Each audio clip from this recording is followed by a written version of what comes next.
Artinya kalau ditemukannya sudah posisi kepala terputus, itu artinya ada binatang yang mencabik si rusa ini. Dengan mencengkram dan juga dibawa loncat. Oh. Dengan setinggi pagarnya itu 4 meter. 4 meter bisa dibawa oleh si kumbang ini.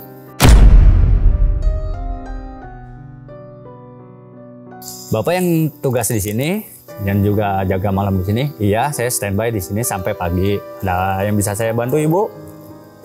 Oh, nggak ada apa-apa. Tapi tolong Bapak jangan kemana-mana. Kalau perlu teman Bapak panggil ke sini buat temenin saya di sini. Ya kayak spontan. Dengan keadaan dia ngomong kayak gitu, kalau bisa pintu jangan ditutup. Ya saya mau sama teman saya, mau gimana? Terus Anda tanya kan? Iya, ada apa nih? Ibu mau istirahat, pintu dibuka, saya di luar. Takutnya ada binatang yang masuk.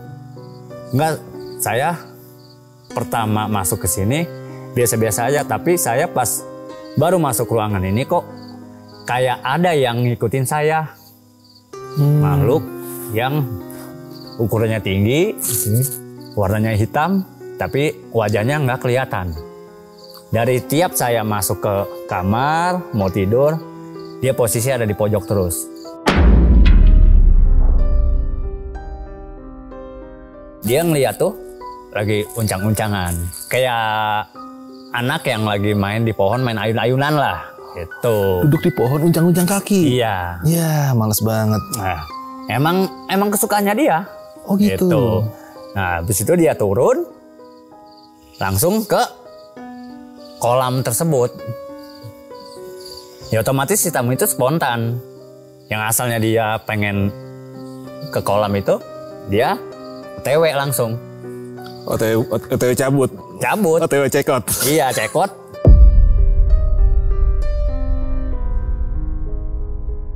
Emang jaraknya sih lumayan. Emang tamunya yang emang ngeyel. Udah dibilangin harus deket sama yang di depan. Kalau perlu sama yang di belakang tetap ngedampingin. Ya dia salah belok. Malah jalur yang ke kiri. Tahu arahnya kemana. Tapi banyak orang yang ngomong. Mitosnya biasanya kalau orang yang ngelangkain di jalur tersebut ada salah satu akar yang bisa ngelabui kita. Jadi posisi kita tuh di bawah muter aja di situ. Ada satu jenis tanaman yang pohon mengandung hal mistis. Iya. Oke. Jadi ada gerbang gaib lah hitungannya. Ceritanya saya hobi suka turun gunung. Tapi baru kali ini gunung yang benar-benar ekstrim. Dari trekkingnya, dari suara yang aneh-aneh, sampai saya aneh sendiri. Ada temen yang benar-benar suaranya sama kayak teman saya. Saya lihat ke belakang, padahal mah nggak ada. Tapi saya malah posisi udah jalan ke jurang. Menyerupai ya? Menyerupai, makanya kalau di arah Gunung Salak, ada salah satu suara atau ngedenger, ada yang manggil, jangan ditoleh.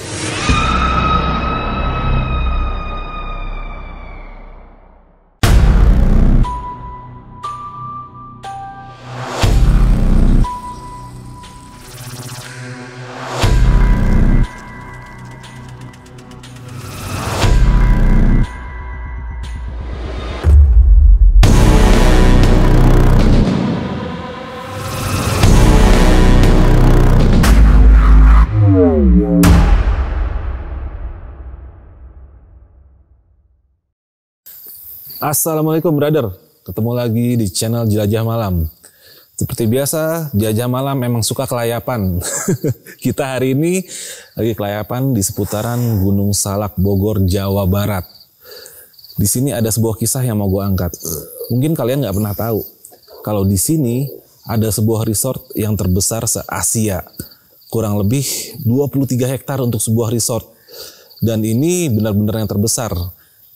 Dengan segala macam fasilitas yang ada dan juga dengan segala macam kisah yang menyelimuti resort tersebut. Untuk itu, gue mau mewawancara salah seorang yang memang sudah lama di resort ini dan tahu betul seluk-beluk resort ini dari awal berdiri sampai hari ini. Oke, langsung aja gue perkenalkan dengan nama Kang Butong. Apa kabar? Baik, Sehat? Om. Sehat selalu. Bukan main. Kang Butong ini selalu fangke. Iya.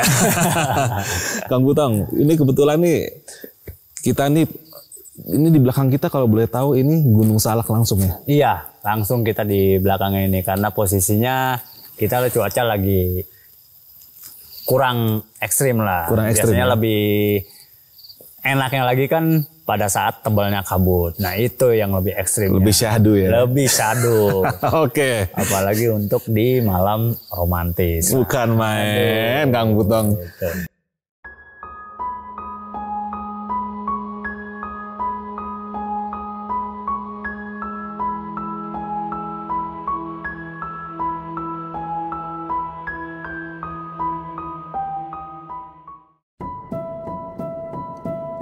Jadi gini bro, ini sebelum mulai nih ceritanya Kang Butong, gue mau nanya duluan nih ceritanya.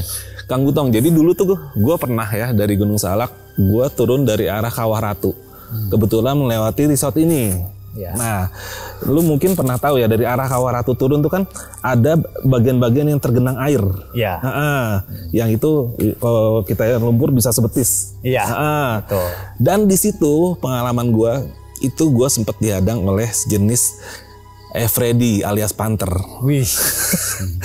Nggak, pertanyaan gue, apa bener masih banyak di sini kayak gituan? Kebetulan kita habitatnya di sini. Memang habitatnya? Iya.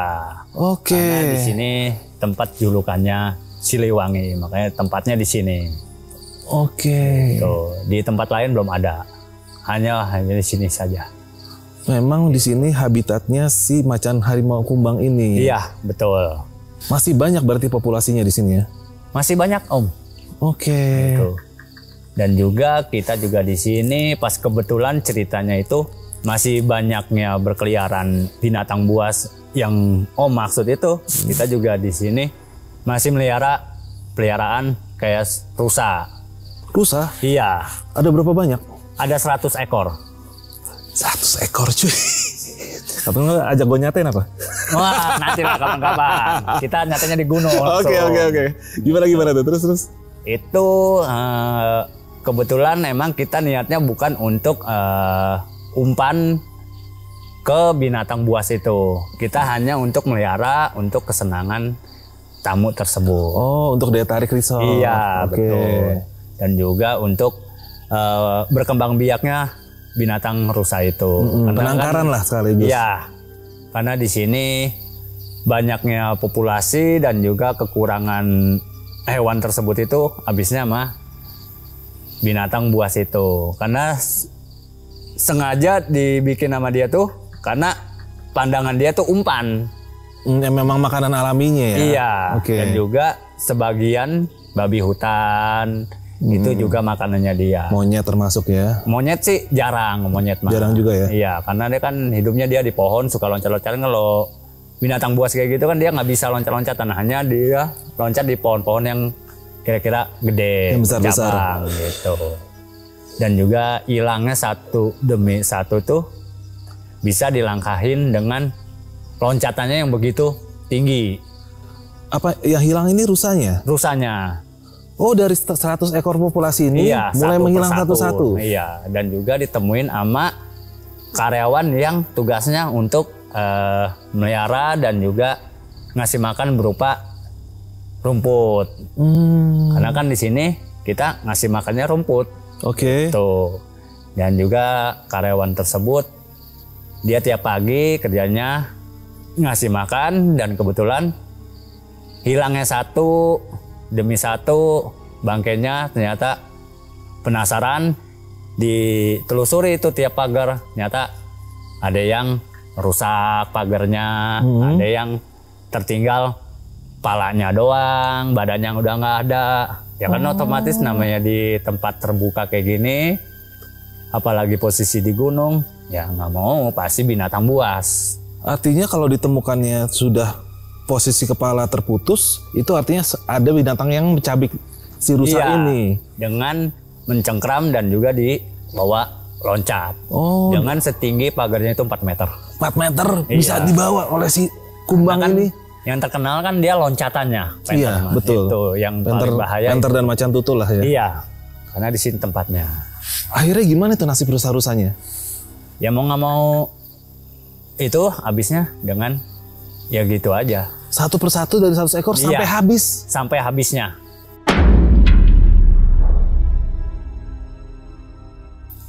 Nggak ada yang disisain. Nggak bersisa. Nggak ada. Gila. Pernah ada satu anaknya juga habisnya bukan habis karena sama Panther itu.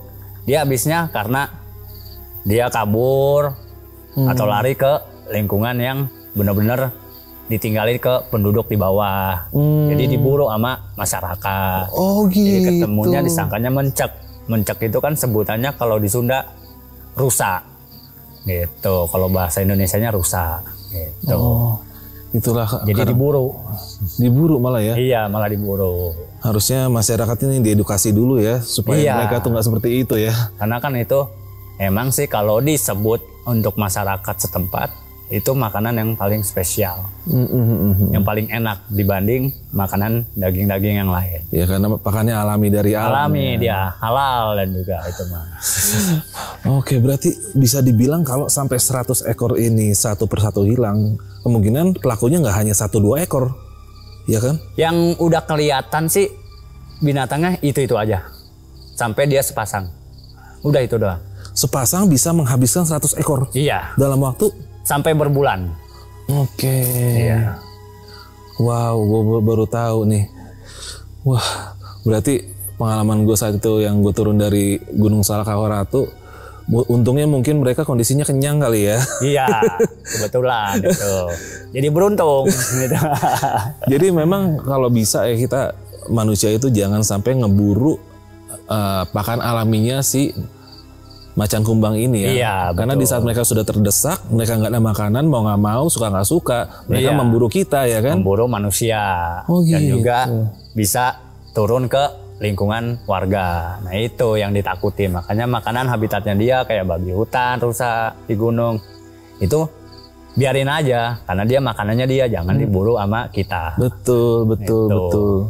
Wow, ini berarti luar biasa ya. Ini resort ini gila dengan status terbesar di Asia dan juga memiliki 100 ekor rusa dan memiliki tetangga berupa harimau kumbang, macan kumbang. Macan kumbang. Bukan main. Tingginya lumayan gede, sepinggang. Besar ya. Besar.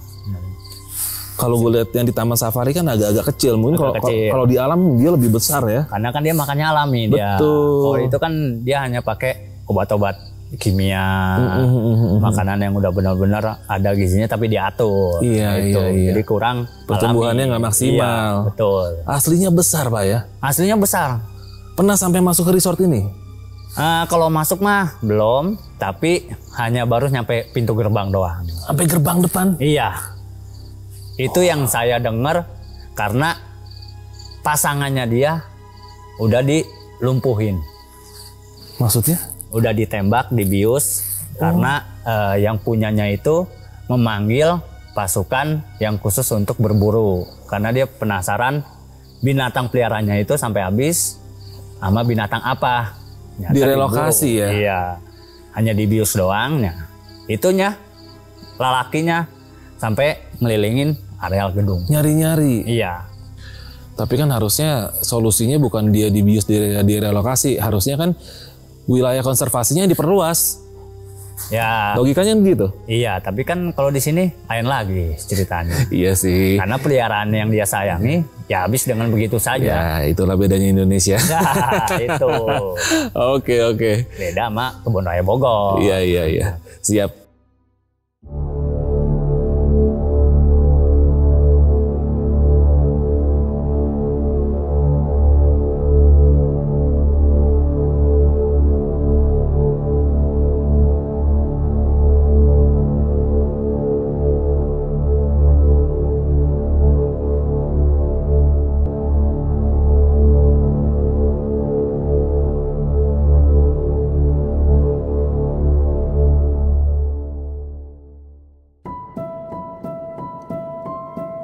Setelah yang serem-serem harimau nih, harimau, macan kumbang lah ya bahasanya tadi, bukan harimau.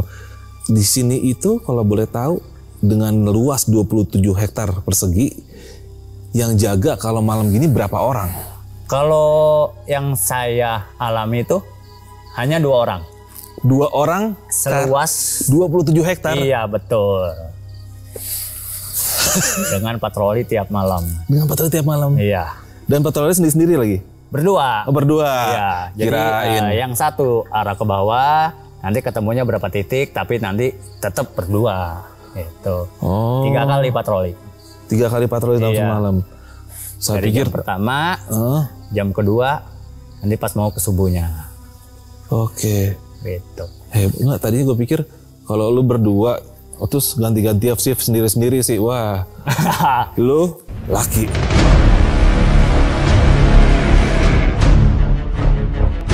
Oh, bisa aja. Ya, Itu gokil. Itu laki, bro. Gila ini. Resort ini kalau boleh tahu ada berapa kamar di sini total semuanya? Kita totalnya ada 35 kamar. 35 kamar. Iya. Oke. Yang 30 itu untuk tamu request, yang untuk driver itu yang tamu di ruang gedung utama. Itu Ini 5 kamar. Kalau nggak salah satu wilayah resort ini sudah mencakup kurang lebih 7 buah air terjun ya? Iya, 7 air terjun. Lu bayangin satu resort bro, ada 7 air terjunnya. Kebayangkan lu itu gedenya segede apa? Gokil bro, 7 air terjun. Wah.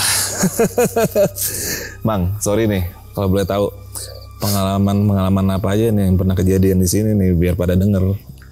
Wah, kalau masalah untuk dengar-dengar mistis itu mah gokil lah, nggak bakalan kuat.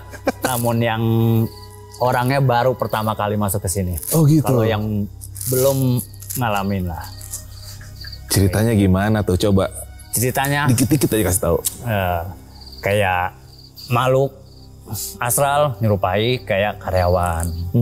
Dan juga suara yang aneh-aneh kayak suara gedung, suara pintu. Kebuka, ketutup. Nah itu suara kamar mandi. Pernah lah. Gue denger itu sampai tamu itu, maaf baru check in langsung check out gara-gara ada yang mengikuti. Nah itu dia. Dari pas saya sendiri yang menceritakan, saya ngalamin itu pada saat tamu check in, saya yang handle dan juga check outnya kebetulan teman. Nah saya surat terima ke teman. Gitu. Pada saat dia check-in, saya anterin, nggak ada masalah pada saat dia check-in. Pas malam sorry, ini berapa orang tamunya? Tamunya kebetulan yang baru check-in itu 1 kamar. 1 kamar, berapa orang? Seorang. Laki perempuan? Perempuan dia. Perempuan sendirian? Iya, sendirian. Dan kesini? Iya, karena dia orang sibuk lah. Orang sibuk. Biasa pekerja. Dia pengen tempat yang rileks. Oke, mau healing kali dia.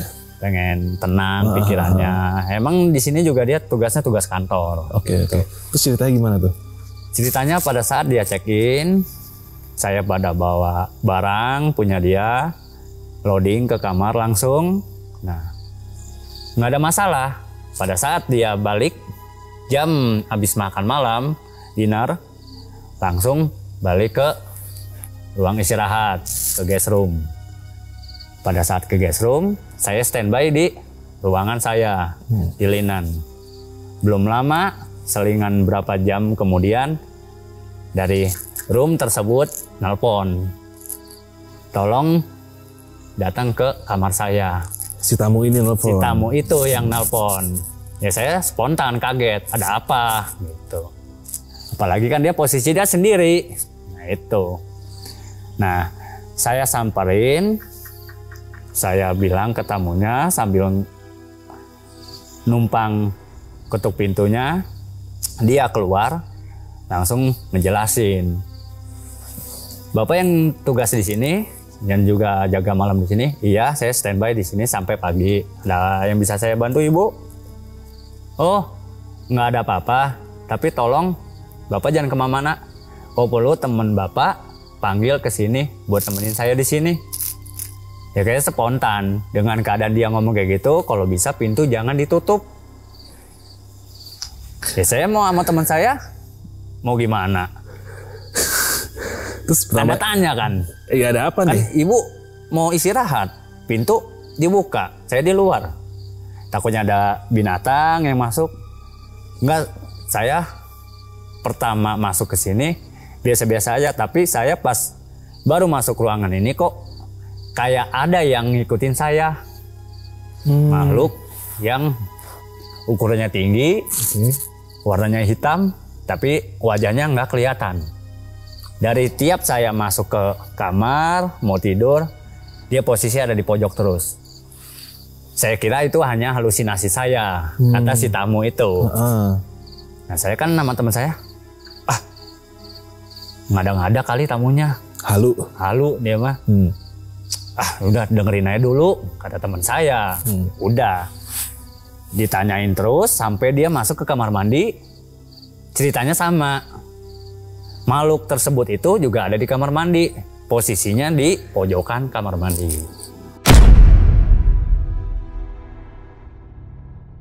Kemana-mana ngikutin si perempuan ini. Iya. Saya udah memperjelas ke si tamunya. Kali itu bawaan khodam dari orang tua ibu untuk ngelindungin ibu posisi di mananya. Takut ada apa-apa yang terjadi. Nah si tamunya itu nggak percaya gitu. Tetap saya suruh standby di ruangan kamar tersebut. Di dalam? Di luar. Oh di terasnya. Di terasnya dengan keadaan pintu terbuka. Walaupun mandi juga, keluar dari kamar mandi keadaan pintu dibuka. Wah rezeki dong. Ya itu, mau dibilang dilihat, sayang nggak dilihat, apalagi mubazir gitu. Nah pas ke paginya, saya sama teman saya, udah tidur kali, gitu. Belum, coba intip. Nggak enak atau ngintip, siapa tahu dia pakai daster. Bener. Orang bule kan gitu, pasti tidur mah pasti pakai daster. Intip lah sampai ketok-ketok. Good night. Nah, gak ada yang nyautin, samperin nama saya, diliatin. Udah tidur pakai selimut. Ya kita di luar balik Kang, enak di sini. Balik pintu kebuka. Tapi gimana nanti tamu bangun? Itu. Ya udah. Baiklah, biarin. Kita tutup aja pintunya. Pas kita tutup, belum lama si tamunya bangun. Bangun tuh dengan keadaan pintunya ditutup. Besok pagi komplain. Karena kan kita ninggalin aja jam 4:30. Jam 7-nya dia udah nelpon ke bagian depan. Yang jaga malam siapa? Langsung komplain. Bla bla bla bla bla. Wah, nggak benar. Padahal kita udah memperjelas. Kita nggak enak. Tapi namanya orang depan. Tamu sebagai raja, dia yang minta harus rutin. Ya kan namanya kegoda, takutnya ada apa-apa. Gimana? Kita juga manusia. Iya. Itulah kejadian yang benar-benar real. Yang dialami sama saya sendiri dan juga si tamu tersebut. Nah, ini Om, masih ada lagi cerita-cerita yang dari orang Taiwan. Mistisnya juga sama juga kejadiannya. Gimana tuh? Itu kejadiannya pada saat dia lagi mau ke areal tempat pemandian. Nah, ternyata dia ngeliat ada selebatan nenggelis. Sorry, nenggelis ini apa ya? Kalau sebutannya kita dibalikin pakai sebutan nenggelis itu biar orang tuh nggak kepancing sama halusinasi makhluk astral. Karena kalau disebutin kunti, pasti kan orang udah wah kuntilanak, serem nih. Gitu. Kalau dibilang nenggelis kan berarti kan hitungannya jadi penasaran. Apa tuh sih nenggelis? Nah, baru kita jelasin. Sorry, nenggelis ini emang beneran cakep? Kalau dilihatnya sih, kalau dari kejauhannya mah cakep. Kalau dilihat dari kejauhan, sebenarnya kalau posisi dia kalau wanita normal pasti didandanin atau dikepang-kepang rambutnya, pasti kelihatan gelis. Itu makanya dia rambutnya dipanjangin biar nggak liatin jeleknya dia. Sebenarnya mah lumayan jelek, bukan lumayan cantik. Oh gitu. Iya. Mukanya kayak gimana tuh? Yang saya tahu, yang saya pernah lihat sepintas lah. Itu mah hancur lah. Rusak mukanya? Bukan rusak lagi. Masih mending rusak dibanding hancur. Oh. Jadi ada belatungnya. Jadi darah-darah segar tuh masih benar-benar. Di mukanya? Iya. Berarti bisa dibilang ini Nenggelis ini jauh jenik bro. Dari jauh cakep, dari deket malam Jumat. Itu. Wih. Terus gimana tuh kejadian si Taiwan ini? Langsung dia balik. Enggak, dia ngeliat tuh lagi ngapain si Gelisnya ini? Dia ngeliat tuh lagi uncang-uncangan. Kayak anak yang lagi main di pohon, main ayun-ayunan lah. Itu. Duduk di pohon uncang-uncang kaki? Iya. Ya, males banget. Nah, emang kesukaannya dia. Oh gitu. Gitu. Nah, habis itu dia turun. Langsung ke kolam tersebut. Ya otomatis si tamu itu spontan. Yang asalnya dia pengen ke kolam itu, dia OTW langsung. OTW cabut? Cabut. OTW cekot? Iya, cekot dengan mendadak. Tapi dia nggak menceritakan ke bagian depan. Oh gitu? Iya, takutnya kan orang depan takutnya nggak tahu, hanya dia yang tahu. Nggak mau di rame-ramein. Ntar dianggap halu lah. Nah apa-apa. itu yang penting, saya ada keperluan mendadak, ada panggilan. Nah itu dia langsung OTW. Akhirnya tahunya kalau dia mengalami itu dari mana? Nah dari pas kebetulan dia cerita ke bagian orang pusatnya. Oh, karena pusatnya kan kita kan ada Jakarta. Ada report ke pusatnya. Iya. Kenapa? Kan belum pada saat jam check out. Kenapa udah lebih check out lebih awal. Langsung diceritain lebih detail sama dia.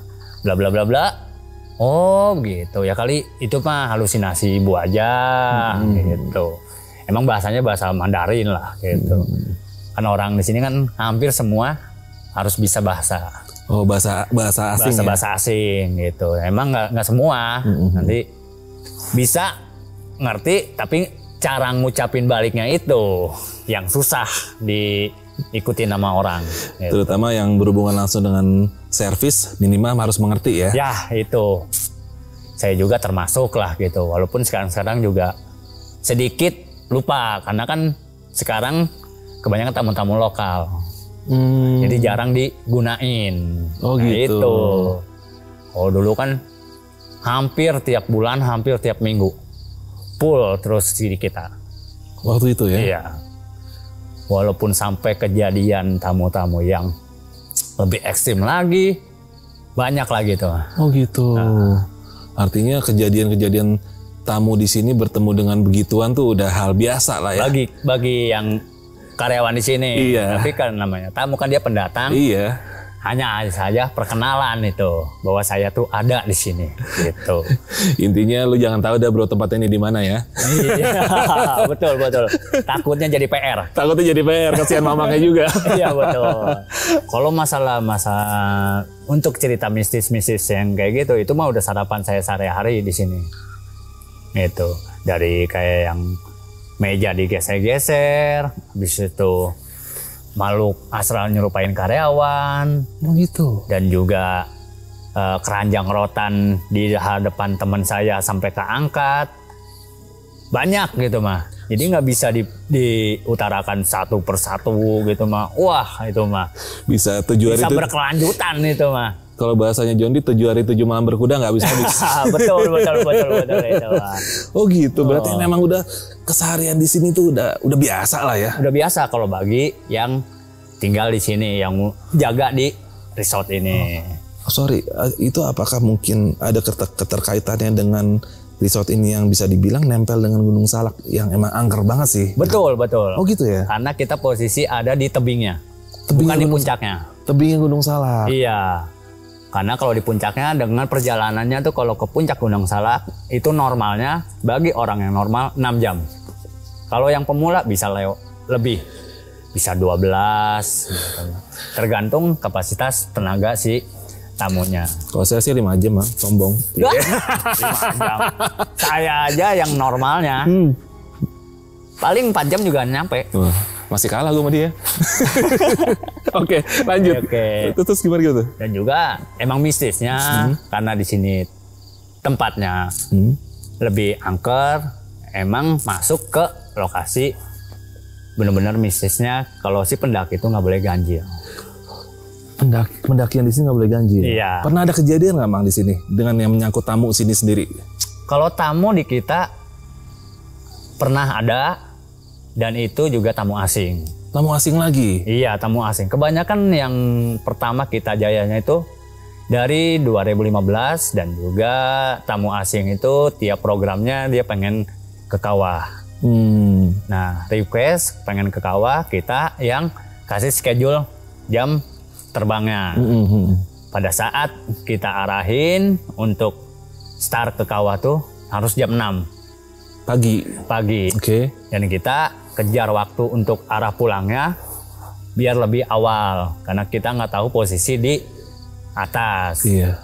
Cuaca ya. Takutnya cuaca, kabut atau hujan, dan juga kita kan bawa tamu asing. Betul. Nah, kita kan nyari keselamatan karena posisi ada tamu di kita. Dan juga hanya ada beberapa tamu yang pernah kesasar. Oh gitu. Dari udah diarahin jangan berjauhan amat temen yang di depannya. Oh, kalau bisa satu grup terus. Satu grup. Jangan terpisah. Iya. Kalau dulu kan kita nggak pernah pakai mitos. Kalau yang sekarang, kalau orang yang arahnya pendaki harus pakai tali. Jadi teman yang satu pakai tali, yang kedua pakai tali. Jadi kayak main ular tangga. Jadi siapa tahu yang satu cedera kan ketarik sama temannya, wah ada apa nih? Iya. Jadi tanda. Nah kalau orang bule kan susah kita arahin begitu kan? Susah. Jadi emang keras. Dia malah maunya dia lebih resep, lebih suka sama yang benar-benar ekstrim. Oke. Udah diperjelas ke tamunya, jangan jauh, tetap. Pada saat udah kejadian, udah. Jadi acaranya amburadul. Hilanglah itu tamu. Bisa hilang gimana kejadiannya tuh? Gara-gara rombongan yang di depan, karena ada jalan pertigaan. Emang nggak didampingin? Kan udah didampingi. Oke. Tapi si tamunya itu ngeyel. Jaraknya jangan berjauhan sama yang temen yang depan. Sepintas kabut lewat, temen yang di depan tuh udah nggak ada. Malah yang dia lihat hanya jalan bercabang.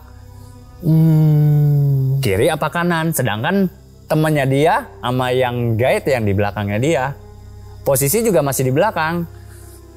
Nggak kelihatan sama posisi teman yang di tengah. Berarti depan ada guide, belakang ada sweeper guide juga ya? Iya, jadi double. Emang jaraknya sih lumayan. Emang tamunya yang emang ngeyel. Udah dibilangin harus deket sama yang di depan. Kalau perlu sama yang di belakang tetap ngedampingin. Ya dia salah belok. Malah jalur yang ke kiri. Tahu arahnya kemana. Tapi emang sih banyak orang yang ngomong. Mitosnya biasanya kalau orang yang ngelangkain di jalur tersebut ada salah satu akar yang bisa ngelabui kita. Jadi posisi kita tuh di bawah muter aja di situ. Ada satu jenis tanaman yang pohon mengandung hal mistis. Iya. Oke. Jadi ada gerbang gaib lah hitungannya. Percaya nggak percaya tuh ya? Ya banyak orang yang terjadi ke situ. Oke. Walaupun pribumi atau pendatang atau pendaki atau pengunjung pasti pernah ngalamin kayak gitu. Itu akhirnya proses ketemunya si orang bule ini gimana? Ketemunya pada saat si tamu yang kita yang pertama sama yang ke belakang, yang asalnya kita bawa 7. Nah, yang satu kan hilang. Jadi kita kan tinggal 6. Evakuasi dulu, suruh pulang ke lokasinya dulu, diputar balikan. Biar untuk menenangkan, biar yang temennya, biar kami yang tangani. Kloter kedua, kita minta perbantuan dari tim tambahan guide untuk evakuasi, nyari tamu di lingkungan tersebut, tempat olah TKP. Nah, tambahan 2 sama yang pertama sama yang kedua, jadi kan 4. Ya udah, itu juga terjadi. Dari start jam 6, dapatnya ketemu sama si tamu itu jam setengah 6. Setengah 6 sore? Iya. Hampir 12 jam berarti? Iya, padahal kita tanya ke tamunya itu, saya nggak ketemu jalan pulang. Saya ngelihat tamu itu ada, tapi pas saya lewat si kabut yang tebal itu, teman saya udah nggak ada di depan. Oh, jadi dia seolah ngikutin temennya. Iya, ngikutin temennya. Padahal itu hanya halusinasi dia. Tapi dia malah salah jalan, harusnya ke kanan. Oh gitu. Dia malah ngambil ke kiri. Nah ya udah. Padahal secara logika nggak mungkin temennya itu ngambil kiri. Ya iya, kan? nggak mungkin. Nggak mungkin, karena kita di depan. Iya.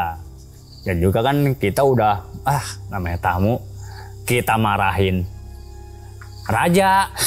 Kita harus, anggap aja kayak pembantu lah, benar-benar apa kata dia aja. Korpe bahasanya, korban perasaan. Iya, makanya dimarahin kita terima. Wah, benar-benar pakai bahasa dia. Iya. Sebagian ada yang ngerti, sebagian ada yang enggak. Mendingan nggak usah ngerti deh. Mendingan nggak usah ngerti. Ya, balik kanan. Nyampe balik kanan, baru dia cerita sama temennya. Gue tadi ngelihat lu belok ke kiri. Gitu. Gue ikutin ke kiri, padahal itu mah nyerupain temennya. Makanya kan yang tadi saya bilang, mistis di Gunung Salak tuh, itu nggak boleh ganjil. Saya setuju. Bukan ke tamu doang, ke si pendaki yang hobinya suka mendaki juga pernah diinterogasi sama saya. Gitu. Itu. Terus? Itu dia ceritanya ketemu sama saya nerabas ke areal resort. Saya kira kan orang mencurigai. Nah, posisi kita di sini lagi banyak tamu. Saya waspada. Siapa ini orang asing ya kan? Takutnya kan kita mencari kenyamanan untuk tamu. Betul. Nah, saya tanya, Pak, Bapak dari mana? Saya habis dari atas, Pak. Gitu. Bapak salah jalan. Tapi kalau saya putar suruh balik, kasihan, dia udah capek. Ya udah, saya kasih jalan utama, saya kasih arah. Ya udah tuh ada gerbang, Bapak pulang lewat situ. Jangan sekali lewat sini ya. Ini udah arealnya nggak boleh dilewati sama jalur orang. Karena kita di sini banyak tamu. Udah private lah. Udah sensitif, nggak boleh sembarangan orang masuk. Oh iya maaf Pak. Emang kenapa? Saya kesasar. Saya baru kali ini. Emang gimana ceritanya? Tenang. Saya kan kasihan. Dia udah habis bekal. Nggak salah. Saya bawa air, saya kasih air, interogasi. Mumpung tamunya nyantai lah. Saya interogasi, dia cerita, ternyata dia benar-benar mengalami yang lebih-lebih mistis. Gimana sampai tuh? Dia segitu sendiri, sampai dijailin sama makhluk-makhluk astral. Ceritanya gimana tuh Pak? Ceritanya, saya hobi suka turun gunung. Tapi baru kali ini gunung yang benar-benar ekstrim. Dari trekkingnya, dari suara yang aneh-aneh, sampai saya aneh sendiri. Ada temen yang benar-benar suaranya sama kayak teman saya. Saya lihat ke belakang, padahal mah nggak ada. Tapi saya malah posisi udah jalan ke jurang. Menyerupai ya? Menyerupai, makanya kalau di arah Gunung Salak, ada salah satu suara atau ngedenger, ada yang manggil, jangan ditoleh. Abain aja. Walaupun kita jalan sama teman kita. Saya kasih saran ke orang tersebut, ke pendaki itu. Oh gitu ya, pantesan ya. Saya hobi ke Gunung Saban, ke Gunung Bundar, ke Gunung Slamet. Semua gunung saya telusuri. Tapi baru kali ini bener ekstrimnya, mistisnya. Waduh, bener-bener nyerah lah. Saya nggak bakal naik-naik lagi ke gunung ini. Kata dia gitu. Kata dia. Kapok ya udah, doi. Pak, dengan balik aja lah. Gitu. Nanti ceritanya di teman-teman aja lah. Gitu. Makanya kalau di sini dari Setar, Ulas Sompral, dan juga nggak boleh ganjil. Nggak boleh ganjil. Gitu. Harus pakai guide. Karena kita di sini benar-benar tempat kejayaannya Siliwangi. Oke. Itu. Jadi bisa dibilang ada kearifan lokal yang harus dihormati Pak ya? Betul. Dan namanya kita pendatang, apalagi bertamu ke tempat orang atau ke tempat wilayah yang benar-benar kan harus memberi salam lah intinya gitu. Ada kulonunnya. Iya kan namanya makhluk halus kan kita nggak bisa Melihat. Dia bisa ngelihat kita nggak bisa ngelihat. Dan kita masuk ke wilayah mereka. Nah itu namanya disebut goa gaib. Goa gaib. Gitu. Oke. Wah keren. Tapi ini sih jadi kita bahas sedikit aja ya. Jadi gue setuju sih Pak, kalau Gunung Salak ini memang salah satu gunung yang menurut gue angker ya. Iya betul. Karena di gunung-gunung lain itu biasanya memang banyak terdapat warung Pak. Ada pos berapa ada warung, di Gunung Salak ini nggak ada yang berani Pak. Iya, dulu pernah ada warung. Pernah ada? Pernah ada dulu. Terus? Tapi karena faktor usia yang punyanya, kan harus belanja di bawah, ke atas juga dipanggul, nggak bisa pakai kendaraan. Iya, panggul pasti. Lumayan, ya karena faktor jadi dia suruh turun ke bawah. Pertanyaannya kenapa nggak ada yang berani nerusin dia? Ya karena nggak kuat. Nggak kuat. Zaman sekarang mah, wah anak muda mah taunya mah pakai motor, maunya lebih enjoy gitu mah. Namanya udah gunung udah bisa dilewatin sama kendaraan, udah populasi, bukan asri. Iya betul. Gitu. Dan kayak yang tadi tuh yang si orang bule itu. Jadi menariknya itu kalau memang di gunung sering Pak. Jadi kadang kita tersesat itu bukan murni kesalahan kita juga. Iya betul. Terkadang karena saya pernah ngalamin sendiri, ini mirip-mirip kejadiannya. Tetapi saya waktu itu di Gunung Lawu, saya turun dari Sendang Derajat itu tiba-tiba ada kabut. Jadi saya berdua sama temen nih. Cuy, gue duluan ya, ntar gue tunggu di depan. Ya udah. Saya lagi jalan tiba-tiba kabut. Saya ketali sepatu. Saya mau jalan tapi perasaan kayak bilang jangan jalan dulu. Gak lama kemudian teman saya datang pada bilang cuk. Ayo buruan. Gue ntar dulu. Yaudah teman saya lari duluan cuk. Udah dong. Malain. Iya. Ya. Nah saya ngerokok sebatang. Dan kabut hilang. Gak lama kemudian teman saya bener datang. Baru datang iya. Ya. Berarti yang tadi yang lewat siapa? Nah yang ngajak saya itu siapa? Nah itulah kadang-kadang berarti kalaupun saat itu saya tersesat itu pun kesalahan saya. Nah. Artinya ini ada sesuatu yang memang di luar nalar gitu yang bisa membuat kita tersesat. Makanya di gunung itu kita nggak bisa kita satu tambah satu sama dengan 2 nggak bisa. Nggak bisa. Makanya harus pikirannya benar-benar terbuka, nggak boleh kosong. Yang penting juga tenang. Dan juga pikirannya nggak boleh kemana-mana lah. Gitu. Intinya doa Pak. Itu intinya mah. Ya pede aja lah intinya. Lu gua. Bener. Wah ini keren nih.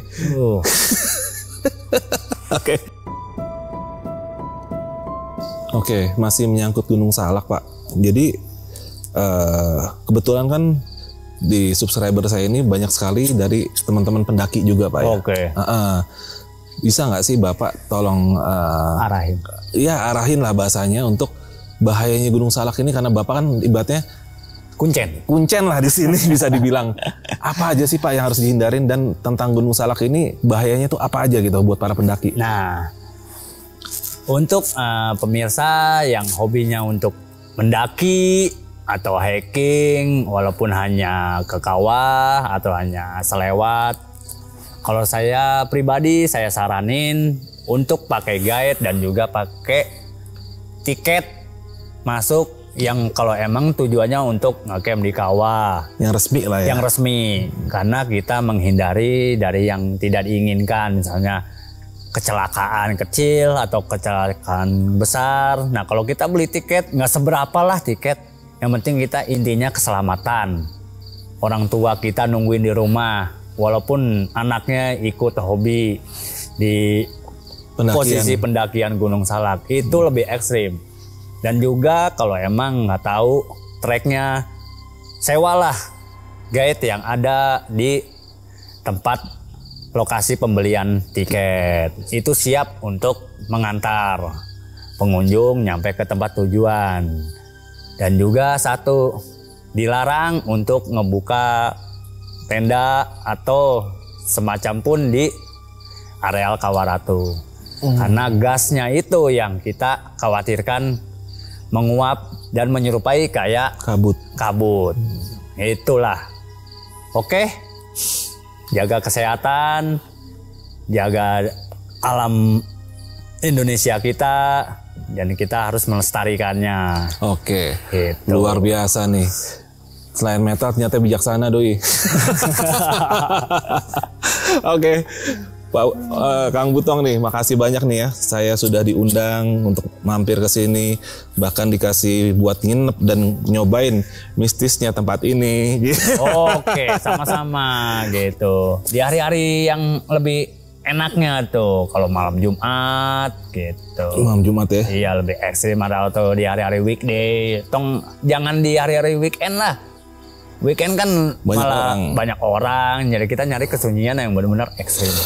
Niat banget lu biar gue digangguin. Nah, nggak apa-apa kan itu katanya yang dicari. Biar lebih tantangannya lebih menggoda. Oke deh kalau gitu. Buat lu yang pengen cerita kayak Kang Butong bisa kirim voice note di WhatsApp yang tertera dan kita bisa datengin kalian seperti saya mendatangi Kang Butong saat ini. Mungkin untuk malam ini episode kali ini gue tutup dulu. Gue Arfi dari Jelajah Malam dan Kang Butong dari Gunung Salak, Jawa Barat. Gitu. Sampai ketemu lagi, bro. Oke, sama-sama. Di episode yang selanjutnya. Gitu. Assalamualaikum warahmatullahi wabarakatuh. Salam, guys. Mantap.